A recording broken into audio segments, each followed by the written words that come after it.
One of the greatest challenges of the 21st century is meeting humanity's increasing demand for natural resources whilst remaining within the biophysical limits of the Earth system. Many of us would like to stop damaging wildlife and ecosystems, but some impacts to natural habitats, such as farming or infrastructure development, can play a key role in alleviating poverty and delivering food security. We need an approach to development which allows both nature and humanity to flourish. The conservation hierarchy is a framework to guide actions towards achieving some overall conservation goal, for example, net positive outcomes for nature. It recognizes that some losses of nature are inevitable, but by mitigating negative impacts wherever possible and promoting proactive actions for improving nature wherever we can achieve positive outcomes for nature overall. Here's the idea. First, we start with any conservation goal and a measurable target. Let's say we want to achieve healthy shark populations in an area where sharks are often unintentionally caught in fishing gear, so-called bycatch. First, we try to avoid damage to sharks wherever possible, perhaps through implementing marine no-take zones in several sites.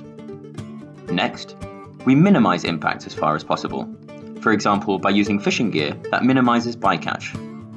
Thirdly, we remediate impacts, perhaps by implementing protocols to ensure the safe release and survival of by-caught species after capture. Lastly, we offset any remaining impacts, potentially by implementing a bycatch tax that is invested in the protection and enhancement of known breeding grounds to achieve a net positive outcome overall. The conservation hierarchy can be applied at any scale.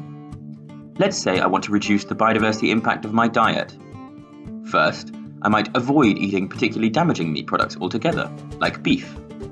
Then, I might minimize the impact of my remaining meat consumption by eating less, buying from local organic producers, and reducing food waste. To offset my remaining impact, I might donate my time to a local wildlife charity, working with farmers to improve biodiversity on their farms. Together, these actions might fully compensate for the environmental impact of my meat consumption. So there it is. The conservation hierarchy is a framework that can be applied by anyone, from individuals to businesses to governments, with the aim of achieving net positive outcomes for nature alongside the flourishing of humanity.